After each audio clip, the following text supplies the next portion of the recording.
পৃথিবীতে বেঈমানদের টেস্ট করার জন্য যদি কোনো উপায় থাকতো, তাহলে কাছের মানুষগুলো সবার আগে শনাক্ত হতো। কে বলেছে ছেড়ে গেলে ভালোবাসা হেরে যায়? অসমাপ্ত গল্পেও ভালোবাসা রয়ে যায়। যুগটাই এমন ভাই, আপনি যত নরম হবেন মানুষ তত গরম দেখাবে। পরিবর্তন শুরুতে কঠিন, মাঝখানে অগোছালো, কিন্তু শেষে খুব সুন্দর। একদিন একটি পাখি একটি মৌমাছিকে প্রশ্ন করল, এত কঠিন পরিশ্রম করে তুমি মধু তৈরি করো, কিন্তু মানুষ সেই মধু চুরি করে, তোমার কষ্ট হয় না?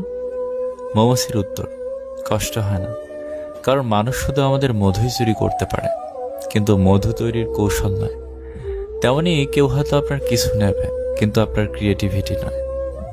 সবচেয়ে খুশির সংবাদ হলো, রবের রাগের চেয়ে দয়ার পরিমাণ বেশি। রাগী মানুষ রাগের মাথায় অনেক কিছুই বলে দেয়, কিন্তু রাগ শেষে তারাই সবচেয়ে বেশি কষ্ট পায়। তর্কে যাবেন না, অল্প হেসে এড়িয়ে যান। তুমি ভালো মানুষ হলে তুমি তাদের হারাবে না, তারাই তোমাকে হারাবে। আর যারা সত্যি ভালোবাসে তারা থেকে গিয়ে প্রমাণ করে দেয়। কিছু মানুষ সহজে প্রেমে পড়ে না, কিন্তু একবার কাউকে ভালোবেসে ফেললে জীবনের শেষ দিন পর্যন্ত তাকে ভুলেও থাকতে পারে না। নতুন মানুষ পাওয়ার পরেও যদি পুরনো মানুষটাকে ভুলতে না পারো, তাহলে জানবে সেই মানুষটির থেকে তোমাকে কেউ কখনো বেশি ভালোবাসতে পারেনি। নিজেকে ভালো রাখার সবচেয়ে ভালো উপায় হচ্ছে অল্পতে সন্তুষ্ট থাকা এবং কারো কাছে কিছু আশা না করা। কারোর খুব কাছের হতে চেয়েছিলাম, কিন্তু আজ সবচেয়ে দূরের মানুষ হয়ে গেলাম।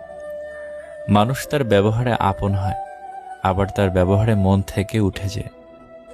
শূন্যতা অনুভব করা যদি ভালোবাসা হয়, তাহলে প্রতিটা মুহূর্তে তোমায় ভালোবাসি। তোমার মতে তুমি ঠিক, দোষ নিচ্ছ অল্পে, কিন্তু আমরা সবাই খারাপ কারো না কারো গল্পে। তাকে ভুলতে গিয়ে অবশেষে তাকে আরো বেশি করে ভালোবেসে ফেললাম। অ্যাক্সিডেন্ট করে রাস্তায় পড়ে থাকলেও বাড়িতে কেউ খবর দেবে না, কিন্তু কোনো মেয়ের সাথে রাস্তা পার হন, সে খবর সঠিক না হলেও ঠিকই বাড়ি পৌঁছে যাবে। আর যাই হোক, নিজের মেন্টালিটির মানুষ খুঁজে পাওয়া অনেকটা কঠিন। মানুষের প্রয়োজন কখনো ফুরে না, শুধু সময়ের ব্যবধানে মানুষের চাহিদার পরিবর্তন হয়।